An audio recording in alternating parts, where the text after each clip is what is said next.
smile. It's like Tony Blair, you know. Press the button, get the smile. And what he was saying about change and I stand for the people and yes, we can and all the rest of it. Hope, something to believe in. And they took that on face value, and that's what people do. That's why they're so easy to manipulate. So what I did, I started looking at his background. And he comes out of the most, or at least one of the most corrupt political systems on the planet, which is Chicago, Illinois.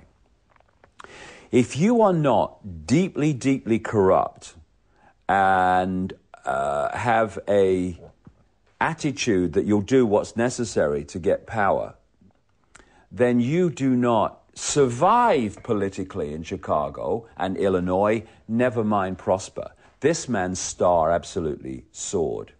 So you look at his background and at his funding and his associates, and they are like a who's who of Chicago villains, including a man called Tony Rezko, who's one of his major fundraisers of for his political career, who is now in jail for fraud. And again, around him are a series of people who you wouldn't trust to tell you the time in a room full of clocks. That again come out of Chicago. There's a man called Rahm Emanuel. This man, you know when Rahm Emanuel's lying because his lips are moving. And he's now White House Chief of Staff, controlling the Obama administration from the White House.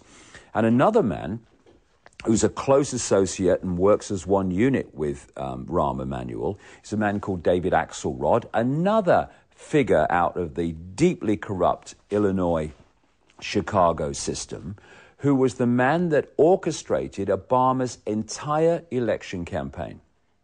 He is now senior White House advisor to Obama, and he's the man who oversees the writing of everything that he says. And I mean writing because in America now, because Obama's gone back on so many fundamental things he said he would not do, and gone back on things he said he would do, that in America, very quickly now, a lot of people who supported him are going, hold on a second, what did we let ourselves in for here? And one of the things that they're seeing, which is a blatant confirmation that he's just a front man, just a salesman. I call him a used car salesman. He's not there to decide policy, he's there to sell it. And when you watch him speak, in any situation virtually, you will not see him look straight ahead. Just let people watching this program watch Obama when he's making a speech, even a short announcement often, and you'll see him look right, speaking, then he'll look left while he speaks, and then he'll look right again while he's speaking, and then left. What he's doing is looking at two teleprompter boards which have the words going down of his speech, which he's reading.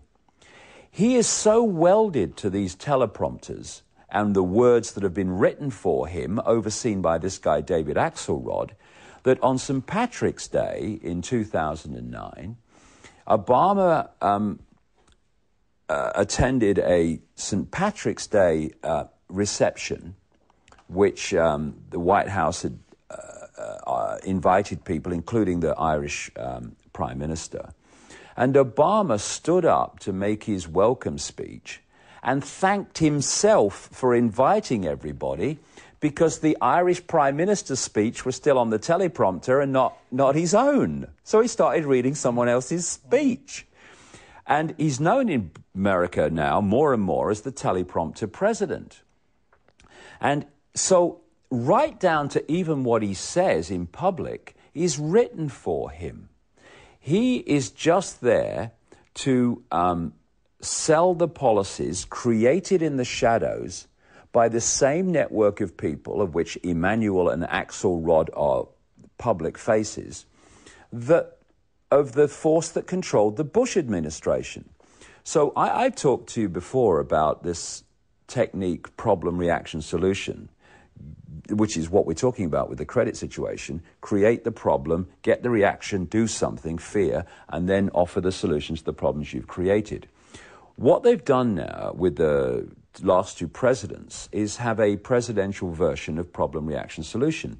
Bush was brought in to front up the creation of the problems, overseas wars and extending the American military, and towards the end, this financial crash. And then in comes Mr. Smile, Mr. Fake, to offer the solutions to the problems that were created through the Bush administration. And these solutions are advancing the agenda of that network that controls Obama as much as it controlled Bush. And this is why all the things that Obama said during his election campaign about civil rights, about not holding people without charge or trial, about what he would do financially, and a great swathe of things. He's gone back on all of them because what he said he would do was just to get the votes to get elected, and now he's just following the agenda of the people who put him there. He is no more Mr. Change than George Bush was. But what they did with Obama, and of course this guy Axelrod orchestrated it, was to have the most blatant mass mind manipulation campaign that you could ever see. I studied mind control and mind control techniques in great detail over a period of some 5 years towards the end of the 90s and into the 2001. And I'm watching this Obama campaign unfold against Hillary Clinton and then against John McCain. And all these techniques are being used. And what they did with Obama was this, and this is used in many countries, and it's good to be wise to it. He kept repeating mantra phrases of change. And of course, behind him, whenever he spoke, there was these people holding, these bits of paper and placards, change, Obama, change, all going in the subconscious, all mind manipulation. He talked about change, he talked about hope, he talked about something to believe in, and he talked about, yes, we can, yes, we can. At no point did he ever specify what any of that meant. So instead of people saying, well, hold on a second, this all sounds very nice, but what do you mean, Mr. Obama? What do you mean by this? What kind of change? What kind of something to believe in? He was never pressed on any of this. It was just the mantra. And what this created, by design, it created a situation where Obama became a blank screen on which vast numbers of people projected their version of what change, something to believe in, and hope, etc. meant. So, in effect, they manipulated the mass consciousness, or lack of it, to make Obama all things to all people.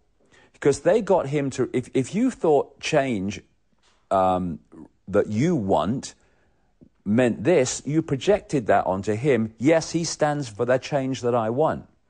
So then he came into office, and of course all that's gone out the window. And he's now introducing, and this is the other thing, because of the smile and the I'm the good guy. By the way, what you need to know, and all you need to know, is I'm not George Bush, okay? Because George Bush's popularity was so low. But because of the public perception of George Bush, Obama is being able to get things through that Bush would never have been able to do. Davide, hvala, kao i obično, baš smo se napričali, barem vi. U svom slučaju vaše teme odrađujemo ratama kao što se to radi s kreditima. Nadamo se da neće na kraju sve doći na naplatu odjednom, pa da onda ostanemo recimo bez ovog studija ili nešto još gore. Ali bit ćemo optimisti, to je naša glavnica. Hvala vam, hvala i vama i doviđenja.